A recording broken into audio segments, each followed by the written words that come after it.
to the So I'm Adopted podcast, where we talk everything adoption.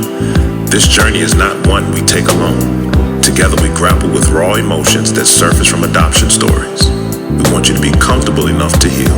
So sit back and go with us on this journey as we dive deep into adoption. Welcome to another episode of So I'm Adopted. I'm John. And I'm Lisa. And we are Adopted. What's going on, Lisa? It's been a minute since we hopped on the platform. How you doing? I'm doing good. Just came back from vacation.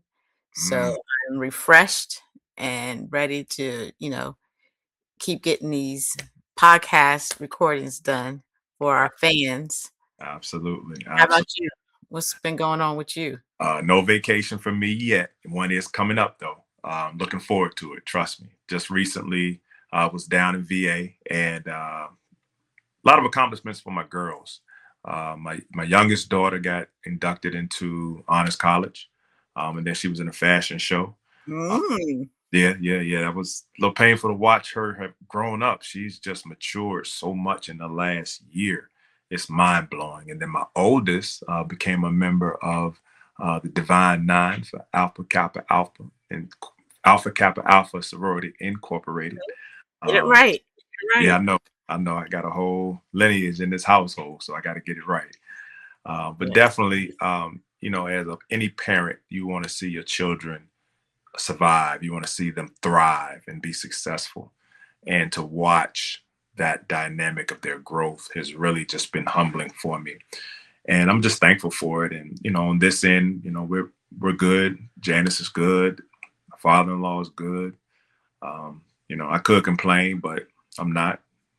Got no room for it. Yeah. And it's not going to change anything either. It's not, because it's still going to come. That's right. Yeah. So let's go ahead and jump into our famous adoptee. It's been a minute since we did one of these ones. So who do you have as your famous adoptee this week?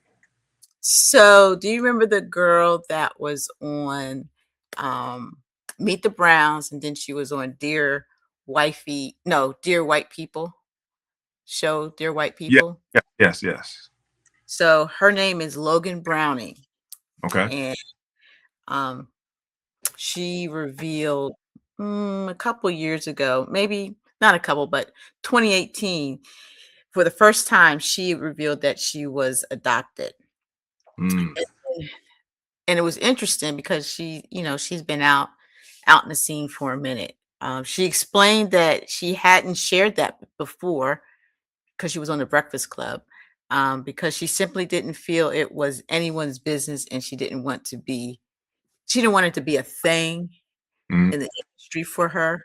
Okay. Even though she's known since she was little, but they didn't make it a big deal when they told her. She said she was like 5 years old when she found out, and it's like, oh, like kind of like you, I guess. She said she was in the bathtub, and they told her. She's 5 years old. Oh, and by the way, you're adopted. And she was raised in a Black household, but she's biracial. Her mother is white, and her father was Black. So, but she was raised in a 2-parent household that was Black. So she identifies as being Black.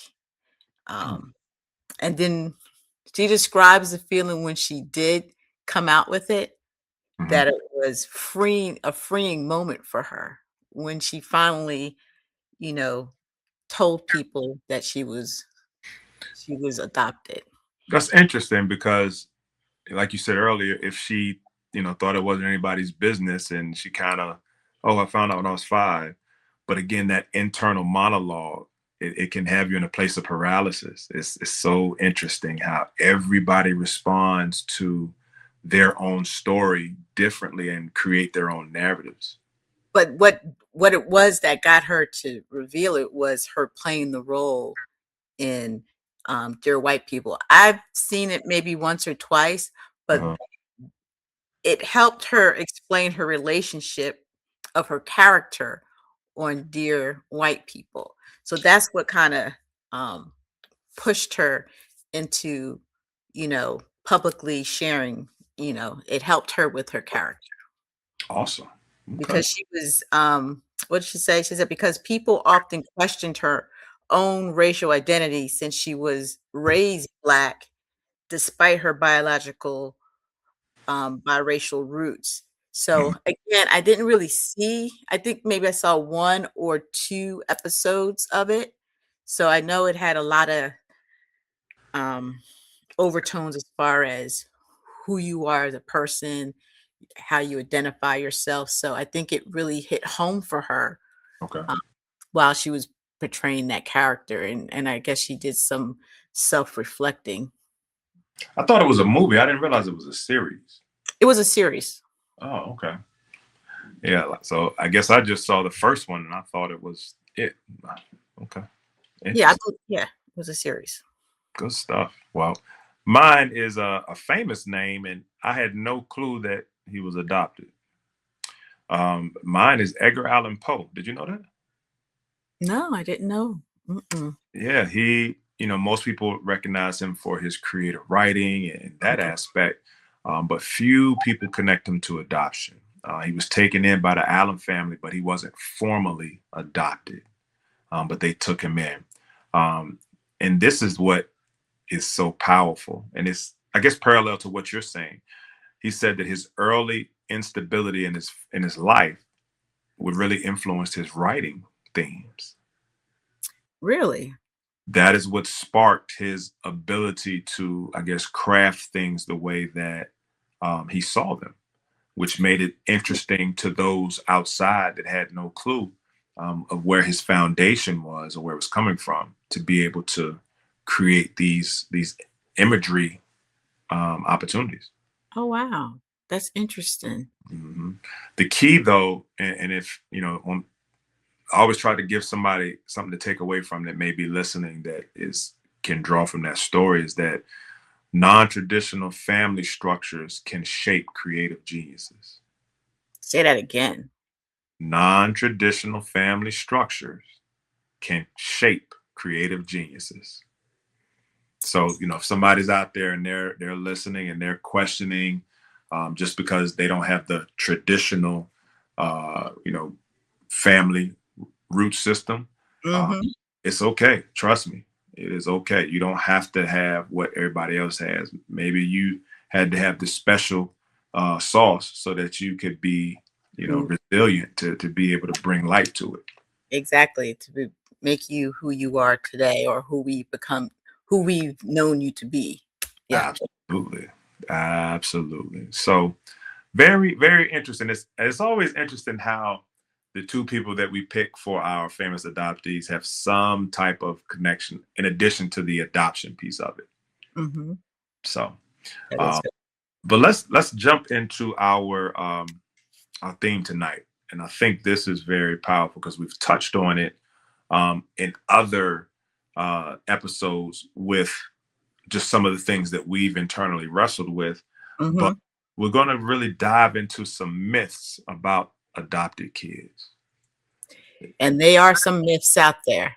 There are some myths. I'm not going to lie. When I first looked at the topic, I was hesitant to really dig deep in it because I said, "Oh, let me see how many of these are going to step on my toes, or how many I may have thought, or have a bias against." So I don't know. Or experienced.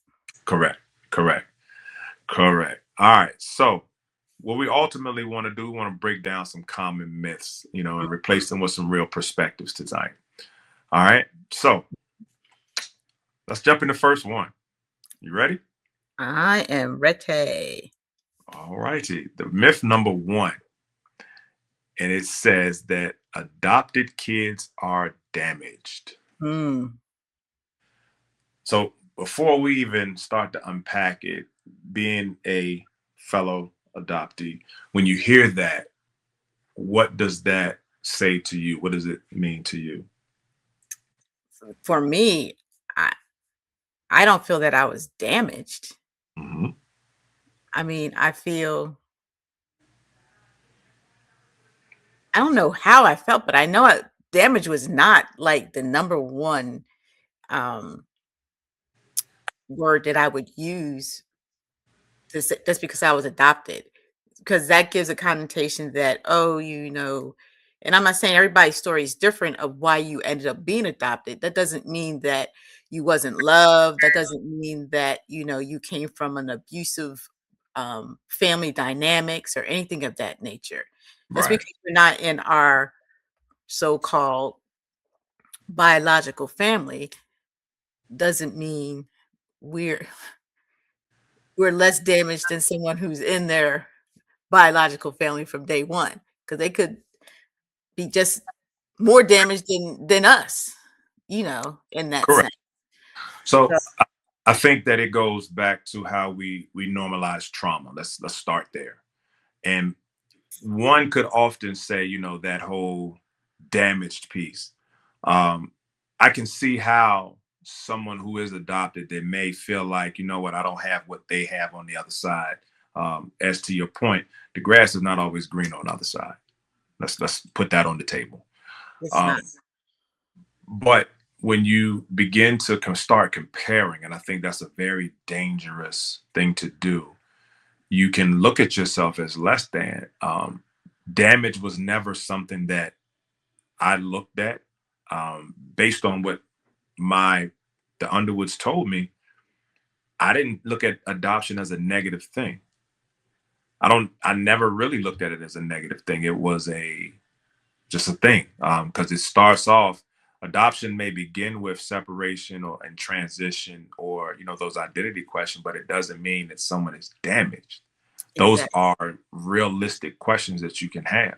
Let me give some research. It says that from the National Adoption Survey found that most adopted children show high levels of resilience and well-being when raised in a supportive environment. That goes to the nature versus nurture aspect. Exactly. Exactly. So that resilience piece. Now, I will tell you that, and I shared this in previous episode, how there was a a narrative that I told myself of, if my biological mom gave me away, how long before you walk out thinking about my wife? You, Mhm. you know what I'm saying? So there are those narratives, but that doesn't mean I'm damaged. That just means Yeah, right. that's my viewpoint of how I was raised, my lived experience. And for you, because you've known all your life, let's use me for an example. I never thought I was damaged because I didn't know I was adopted. So I'm just living my life normal.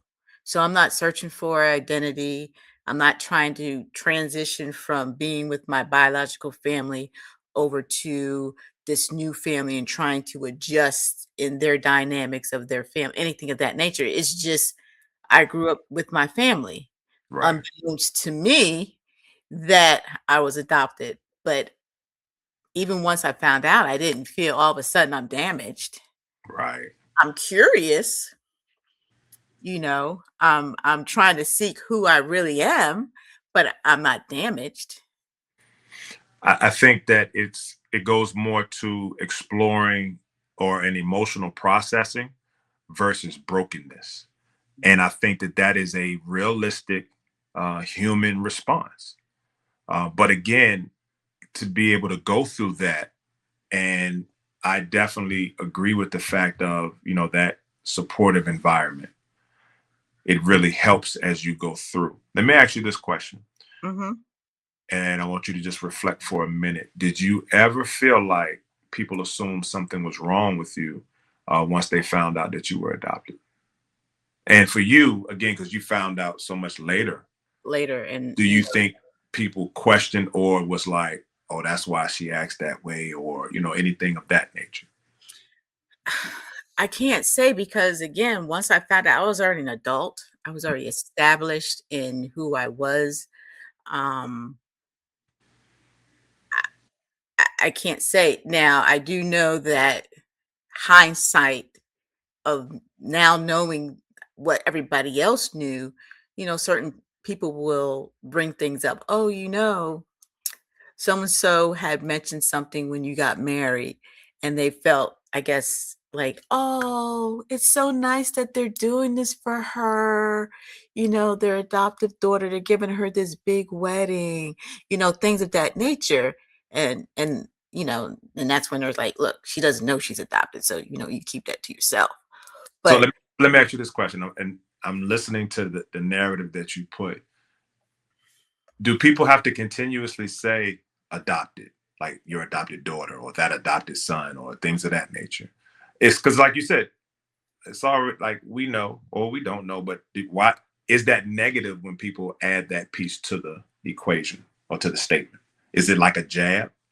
ri- I, it could be two things can be true at the same time, Okay. right? Okay. So if you look at it from our perspective, and I don't know if this is right or wrong, but sometimes when we're speaking to people, we'll go, we have to do a disclaimer. So I'm adopted, Mm-hmm. hence the name of the podcast. But then on the other hand, other people saying, oh, that's my adopted sister or that's my adopted cousin. I've never experienced that. They're just my cousin. They'll just say I'm their cousin. Um, so and again, I'm an adult by this time, but I guess that would be a question for you because you grew up with your cousins. They didn't necessarily go, "Oh, this is my adoptive cousin, John." Mm-hmm. No, I So, was always John. right. That's who I was. Even, and I'm reflecting, even with the opportunity of being in the space with my brothers and my sister, when our grandmother passed, and my brother looking at people like, yeah, this is my brother. None of them said my adopted. Well, I guess they wouldn't because they're They wouldn't say, biological. yeah. Yeah, because They I'm would, bi. yeah, yeah, yeah. But I mean, it's still the fact of trying to clarify, well, why we never seen them before. Right. I remember a sense of pride. My youngest brother, he was introducing me to somebody, and he was like, "That's my brother," and he almost had this look like, "Say something," Right. and I felt like, "Oh, that's what I'm talking about, bro," because I didn't Yeah. have that Got your growing up, back. so that Right. support. And then Exactly. my oldest brother, he took me, to the cookout because we in the country, and we sat around. They had um, barbecued and we kicking it. He was like, "Yeah, this is my brother," and this and that, and it was just like it was like a homecoming, more or less. Right. Yeah. A homecoming that I didn't know. Exactly. And that's what happened with me. So the first time I saw like a large group of my biological family was at my aunt's funeral. First time Mhm. I've ever seen her, she's in a casket. But Oh, I digress. That's a story by itself. right. But during the repast, my mom's going around with me and introducing me to family members. She didn't say, "Oh, this is my child who I gave up for adoption, all these years ago." She said, "This is my daughter." And people like, "Oh, oh, oh." She said, Hmm. "Oh, it's a long story." And then she just kept going, That's you right. know. I'm not gonna give you opportunity. Just want to put "It's it out my there. This is my Where daughter. And, this is your so this is your cousin, this is your, whoever it was, or, she was introduced me and she just kept going. So she didn't get into details of, oh, I thought you had 3 kids. She didn't do anything like that to sit there and start explaining who I was. Just this is my daughter. So I felt good with that. But it was funny looking at these people's faces. They were like, huh? What? yeah, And then some of them knew that who I was. Some of them knew that I was gonna be there, and they embraced me really nicely. good stuff. All right, good stuff. Well, let's jump to myth number 2. What you got?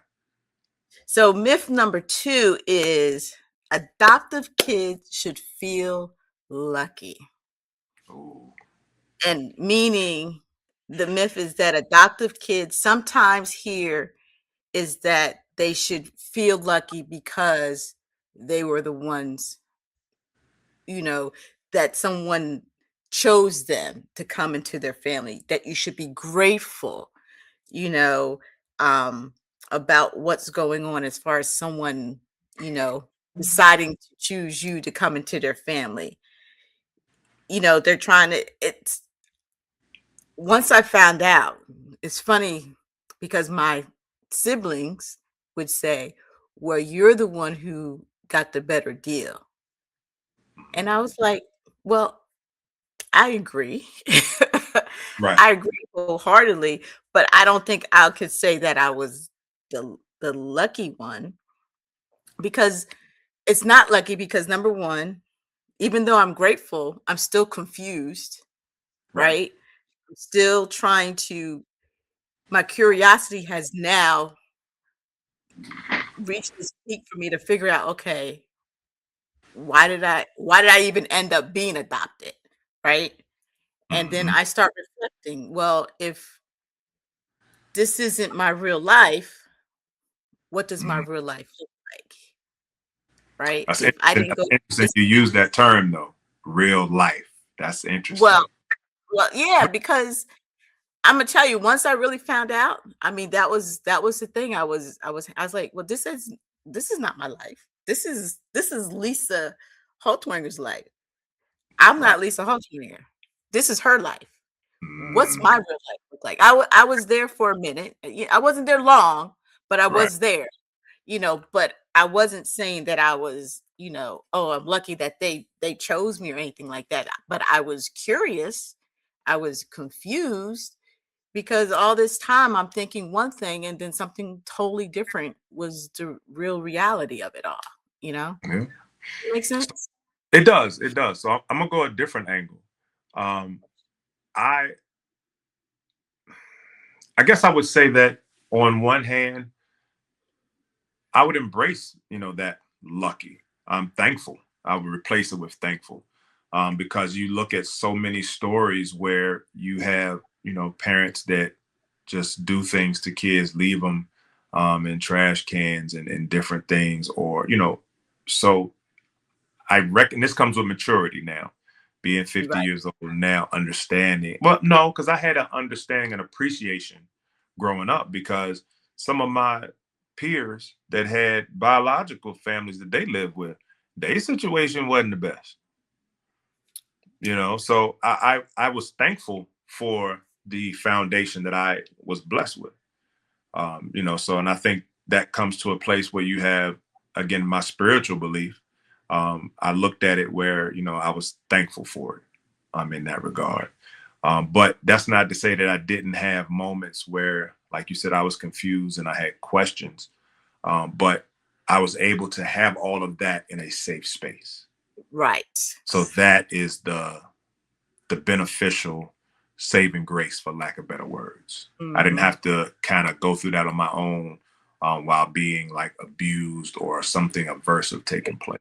exactly, exactly. But there has let me give you a little stat here. Okay. According according to the Pew Research Family Survey, most adoptive families report very strong bonds, but adoptees still commonly experience curiosity about their biological background.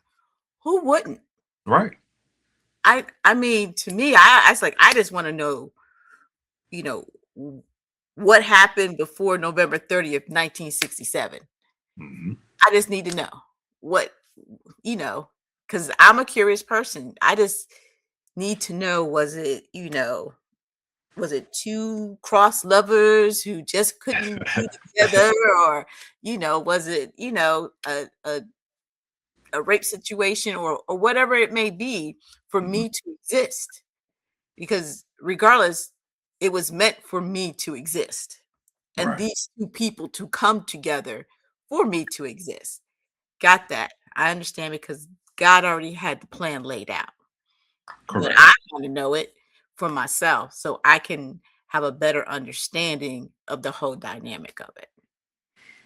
Yeah, you're right. I mean, I think for me, even in scenarios, I remember when I first had the opportunity to sit across from my biological mom and we just dialoguing. And there were so many questions, and I had to filter very quickly of what I was going to ask. And remember, she told me, she said, you can ask anything. She says, and if I'm able to answer it, I will. She says, if I can't, I'll tell you I can't. Mm, Because it was still a matter of healing for her. right. And for me, I've always been more concerned with everybody else than myself in the scenario, if that makes sense. No, I experienced it firsthand. Yes, I do know. I do know that's what you've been doing. And it's, I guess, because for so long I didn't know, I'm just appreciative for the opportunity now. And I did not want to do anything to damage where she pulls back. Right. Especially now with her being, what I have. I'm thankful for that. And I did not want to mess up that opportunity. I get it. I mean, it makes perfectly good sense. Makes Yeah. sense.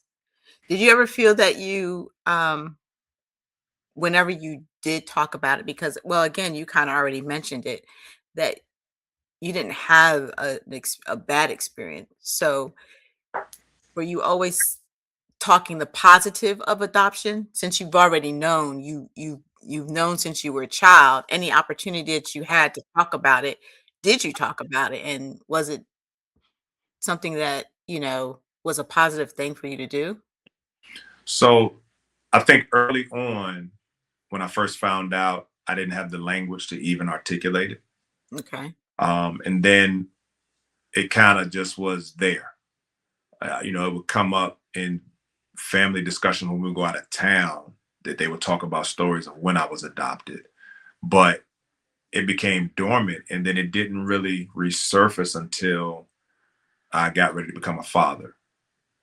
Mm, That's when it took on a different meaning, and I became more curious. But even to that point, because Carolyn, expressed her concern, she became defensive, for lack of better words.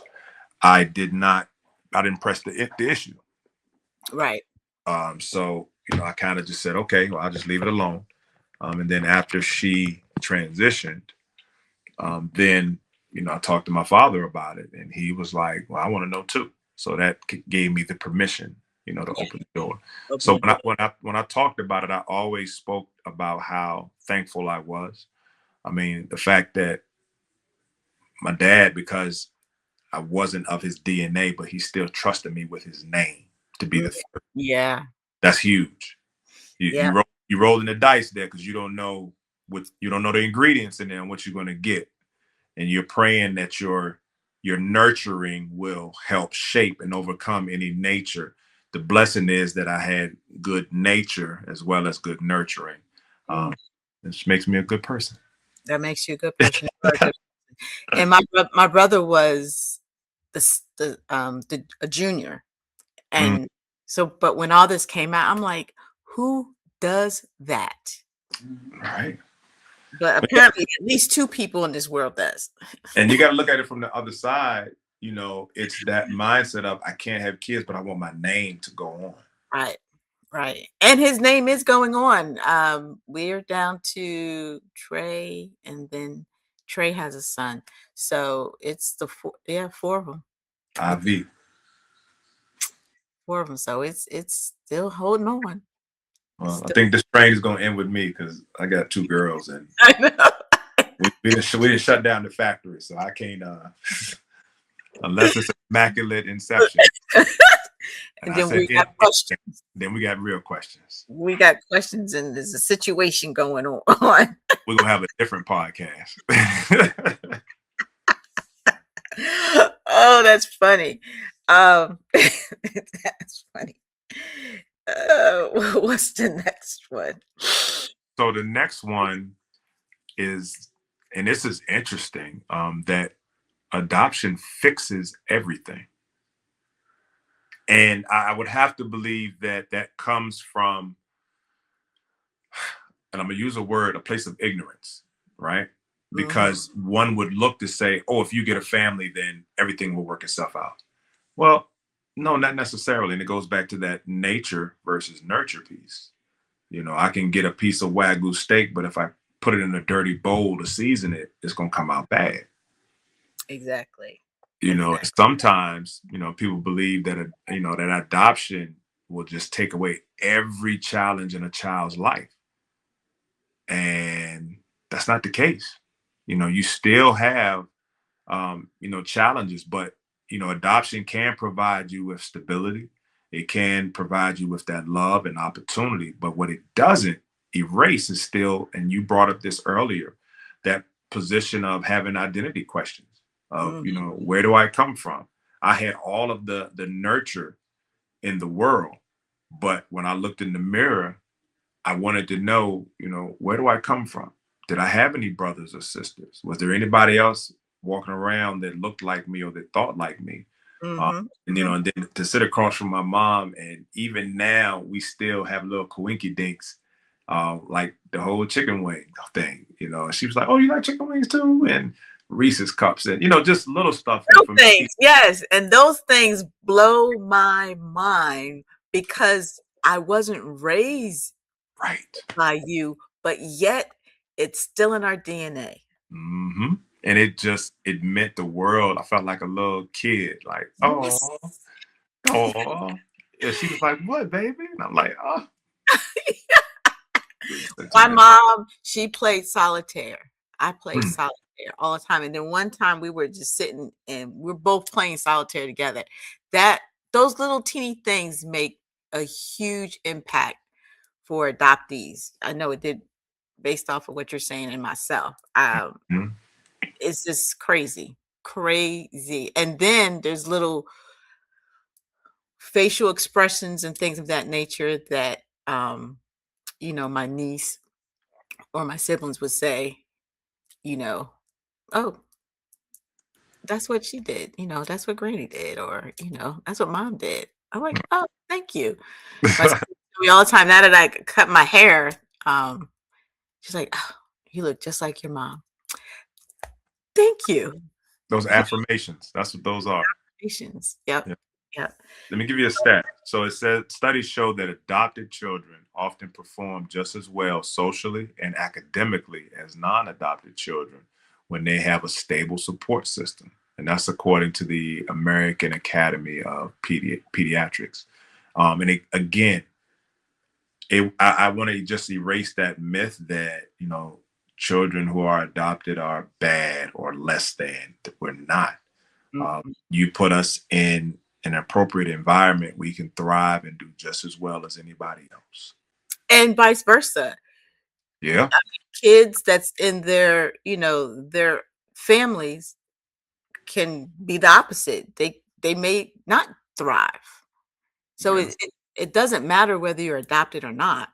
Mhm. It's what type of nurturing did you receive? What type of love did you receive? That's what type of support did you receive? Right. So let me ask you this, and it goes. I guess this is a myth within this myth.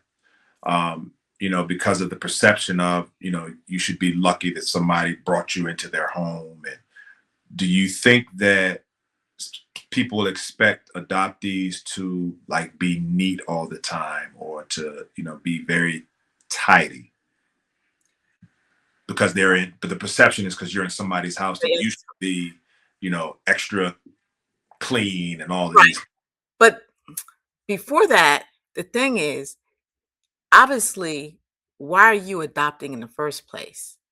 So obviously, we're fulfilling a need or a want or a desire that you want in your life. Mm, So okay. so for the child, and I guess it will depend on how old the child is and where did they come from. Because if they've been bounced around in the foster care system and then finally someone adopts them and they want to make sure that they do everything they need to do to stay, Mhm. then they may have that perception, okay, I need to be very, very good. I don't need, I don't want to cause any, disturbance. I'm just going to be in my little corner, make sure everything is right because I don't want them to send me back because this is the 20th family I've been in and I'm only 10, Right. right? Yeah. So sometimes when adoption happened, it takes a moment for the child to bring down their barriers to That's fair. even to feel comfortable enough to say, "Oh, maybe I can leave my sock, on the floor and I'm not gonna get yelled at," or Right. something of that nature. But Yeah. again, listening from and I'm not a parent and a parent who adopted someone, but I'm assuming just by my mother who adopted me, I was fulfilling something that she had desired that she couldn't get on her own. Mhm. And but I was, adopted, 6 days after I was born, so I wouldn't have had that thought process to always be tidy, and again, I didn't know until I was close to 40, so there you go. I'm thinking back, I was just as messy. Well, no, you know what? I wasn't messy. As a child, I was a boy, so like I would throw my clothes in different places, but it wasn't ever to a point like I felt like that wasn't my home. And I think that ultimately is at the core of that, where you feel like this is not my space. I had my space. My room was horrible at times, Right. like Theo from the Cosby Show. It was horrible. Uh, That never crossed your mind because that wasn't a thing because she didn't present it to you in that manner. You know what I'm mm-mm. saying? She And I didn't think pres she the nurturing part came immediately. right, she wanted to make sure that I felt welcome and it was our home. So I, Right, I was a part of it. So right. yeah. Mm-mm-mm.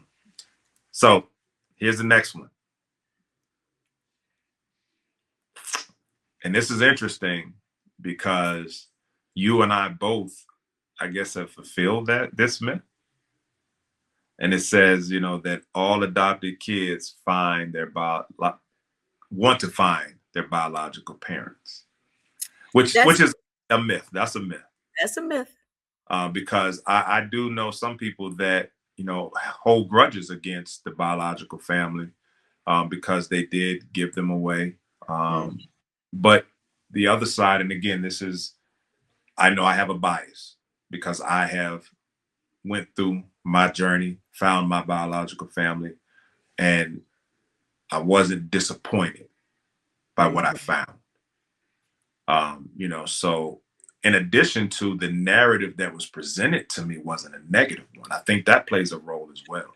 Absolutely, absolutely. Because some people may find them, and that's all they wanted. I just needed to find you. Now I'm gonna go back to my life, you go back to your life. And then sometimes they don't click. That Now part. and I didn't have that experience. It was like, you know, when I first met my family, it was like, okay, Lisa's just coming from Virginia because that's where she lives and it's the holidays or whatever. Like I've always been there. I just fit right in with Mhm.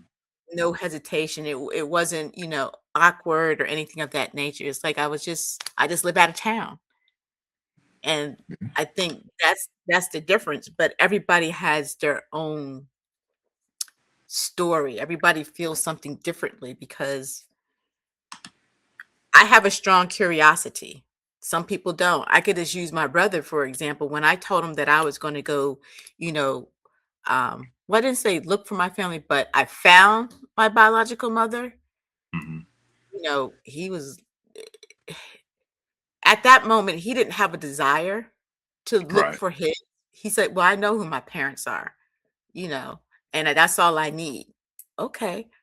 I'm curious. I need to know, good, bad, or indifferent. I just need to know. But he wasn't in that mind frame at that time. I think he's looking at it a little bit differently now.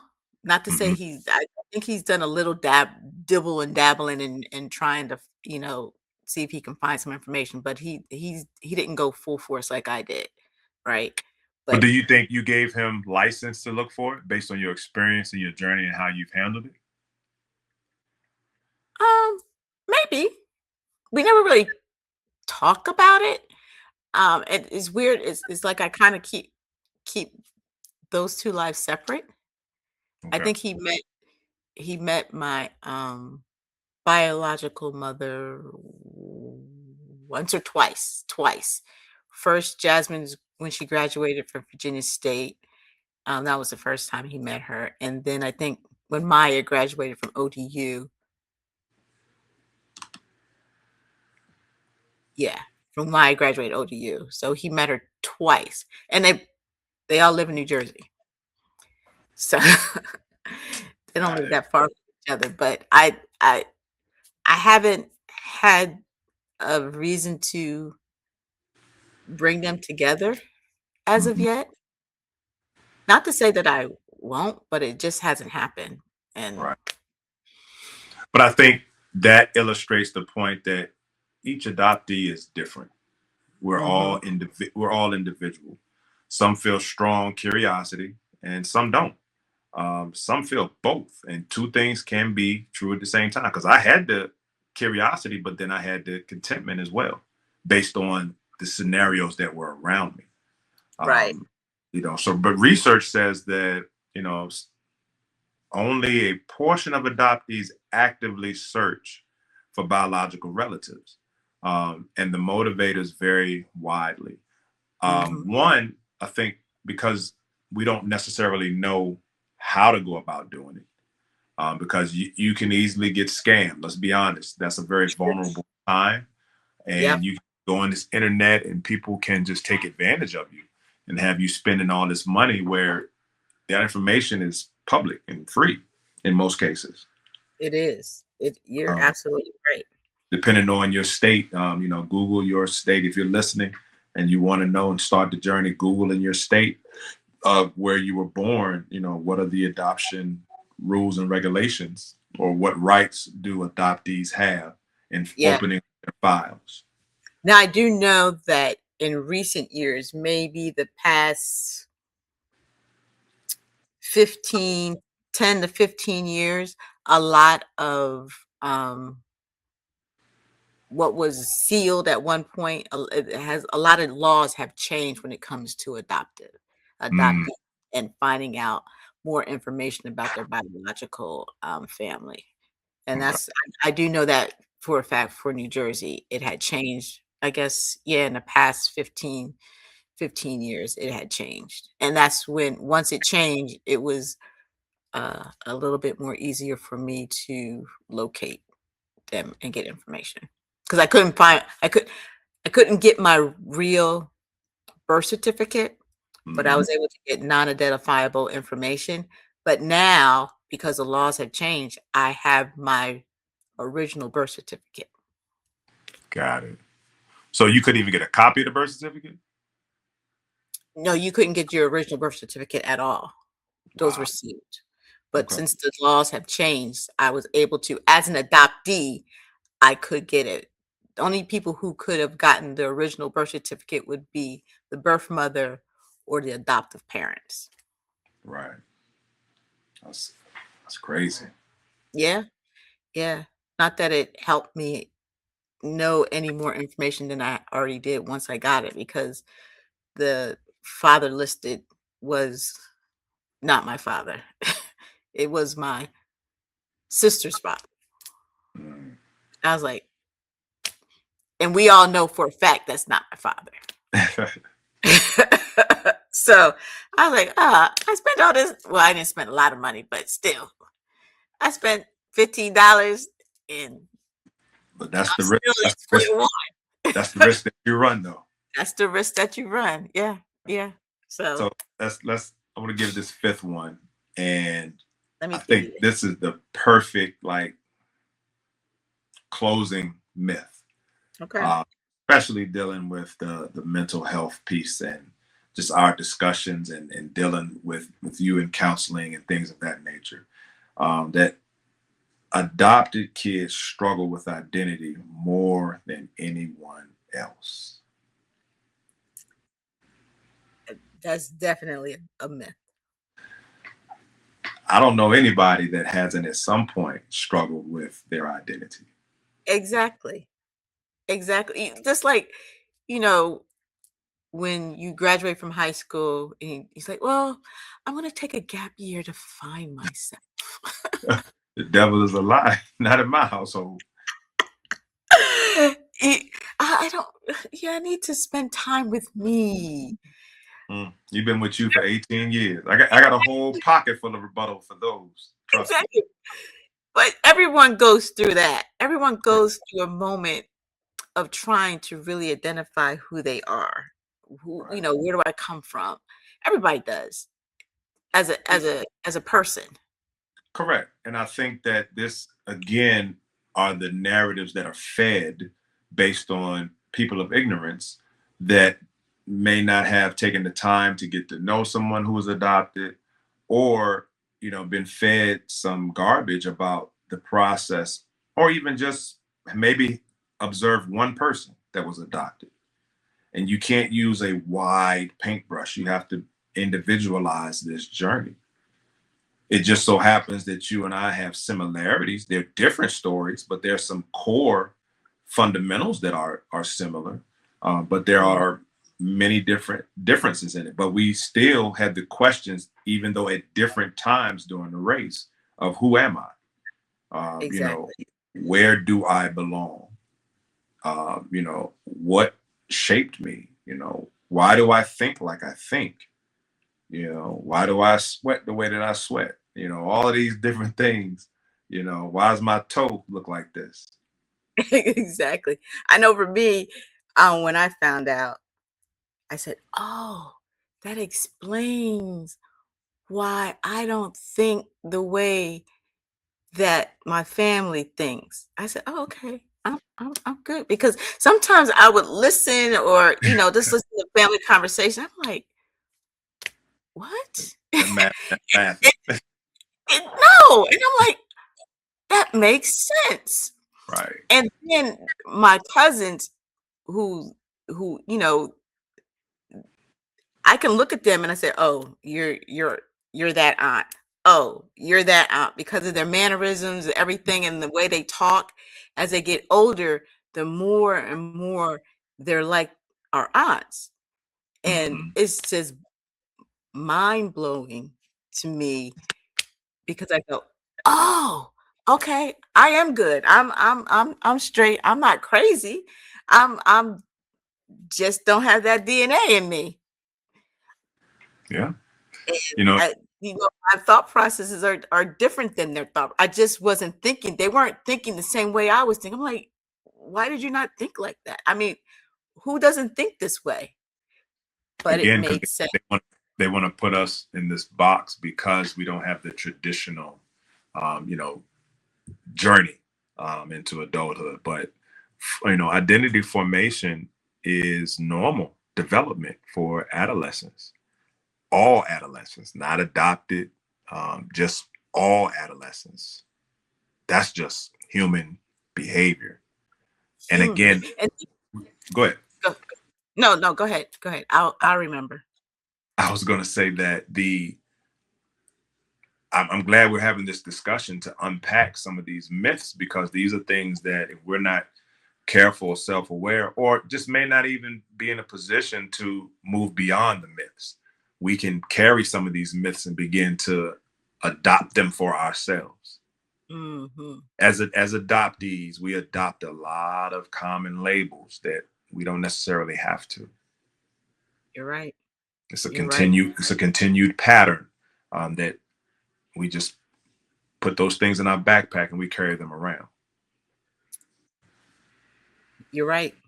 And as you were talking, I was thinking of children who have um, gender struggles. You know, they go through that. They all this non-binary and things of that nature. They struggle with their identity because they feel they're not in the right body or things of that nature. So it's Mm, no different of who you are. Everyone struggles with something of some sort because, like you said, that's normal yep. for a adolescent to feel like, oh, not comfortable in their body I re- or I remember being having to make a shift in what I watched on TV when my girls became of age where they started paying attention. And it Mhm. wasn't that I was watching anything crazy in my mind, but I was watching like BET and the videos that they were showing because that was, what I had been watching for years. Right.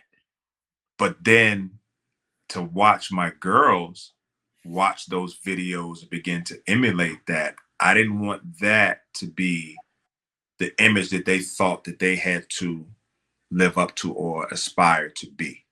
I wanted Mhm. them to have the full gambit and then see where they fit in versus saying, I have to be that in order to be accepted. Yep. And like I said, I remember we were watching 106 in Park, and Janice had mentioned to me, John, maybe you shouldn't watch that type of stuff. And I'm like, they ain't paying no attention to it. And I really wasn't even looking. I was just listening to the music and Yeah. multitasking. Right. But when we start talking about the identity crisis, and I'm struggling internally with my identity of who I am and where I belong and all the different narratives, Mhm. I said, if I can be proactive and help these girls not even have to be exposed to some of these things, some things they're going to have to just face on their own as they go through life. Exactly.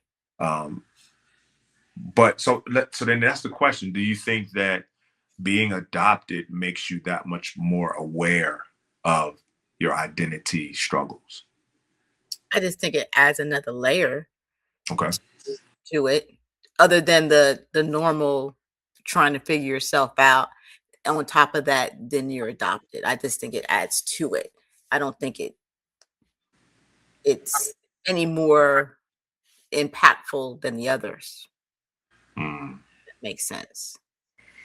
It's just one other element that you would have to think about. Yeah, that's true. So let me ask you this. If you could give the albeit response, if there was one thing that you would want people to know about individuals who are adopted, what would you want them to know? That we're no different than they are. Yeah. We have our struggles, we have our curiosity, just like anyone else has a curiosity. Um, it's no different. And for people to feel that you should accept it and just move on, for me, like when I first found out, rest of my family, not all of my family, but some of my aunts were like, okay, well, let's go ahead and go back to doing what we would normally do. Oh, let's pump the brakes here a minute. This changed my entire life, my Mm. thought process, my pattern, everything.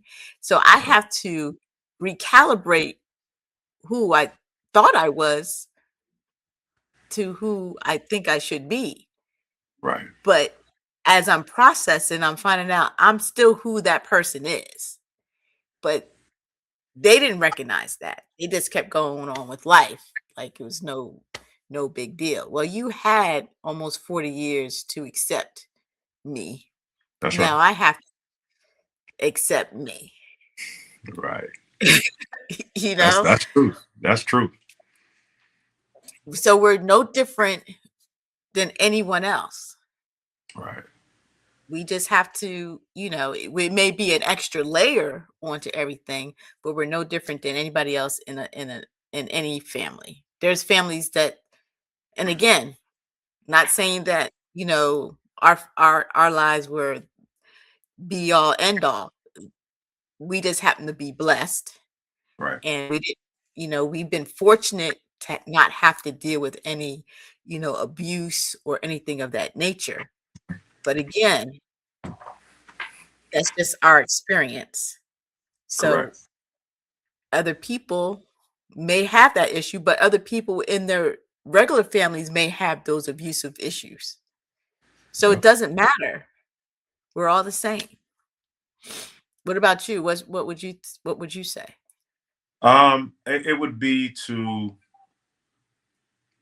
accept that the adopted family is a real family. Mm, And I say that because I've had experiences where I've heard people talk about, you know, because someone adopted, a child that makes them less than a mom.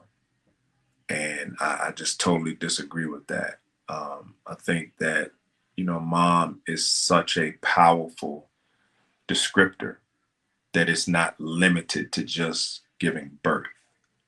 I think that it goes much deeper to that than that. So I would just encourage individuals to be mindful and understand and accept the fact that, you know, because someone has opened up their home and heart to adopt a child that they didn't give birth to, that's a superpower. I'm gonna be honest. I think it takes a superpower to give up your child for adoption, as well as a superpower to embrace a child for adoption.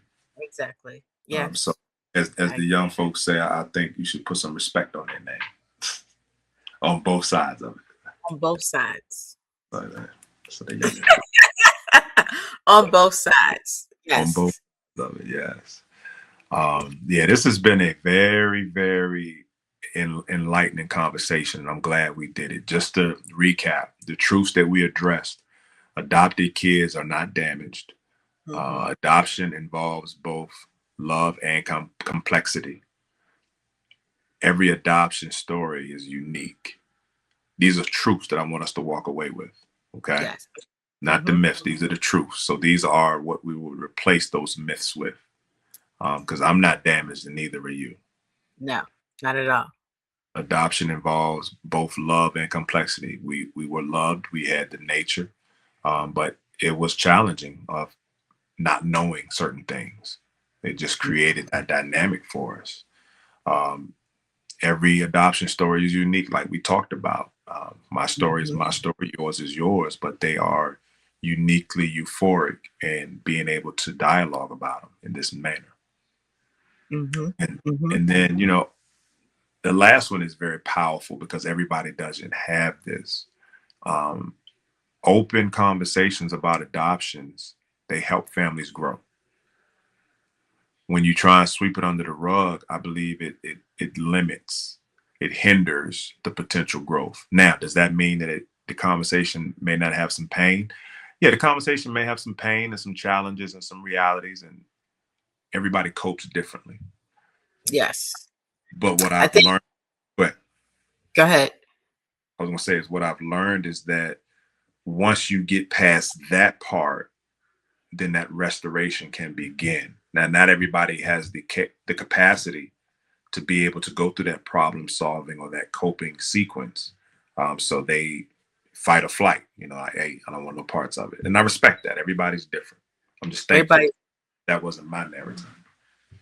so do you think you knowing so early in your childhood helped you along your journey versus Uh, someone finding out when they're 18, and I'm not even talking about at my age, I'm just talking about during those adolescent years, like either, 18 or 15 or something of that nature versus when you found out when you was a little younger. so my statement is very individualized for me, based on how I'm wired. For me, yes, because I probably would have had a level of devastation had I found out later that, oh, this is not my truth. Wait a minute. So I have so many questions. Then now I'm having to reel the tape back of 18 years of, well, was this truth? Was this authentic? What was this? What is it that I don't know that I should know? All these different questions that I'm forced to answer now, just based on how I'm wired. So Mhm. I had a short duration of lived life that a lot of it I didn't remember because I was young, Right. but I could start my enlightened journey knowing that I was adopted from that point on. Mm. And it helped me. So yeah, I think that for me, it helped. Now there may be some individuals that it's the complete opposite. It may have done more damage because they may have grown up, looking at things in a negative way. So I'm not saying that my answer is the all be all best answer, but Right. that's the best answer for me, Johnny. Got it. Makes sense. Yeah. This was Ooh, good. This was a heavy one tonight. This was This definitely. was. I think we dropped some knowledge and some nuggets and snuffed out a couple of myths. Yeah, yeah. Um, I um, I think that we're gonna have to come back to this one about the myths. Definitely, we'll have to come back to do another myth session. okay, yeah, because there's more out there. We Oh just yeah, touched the surface.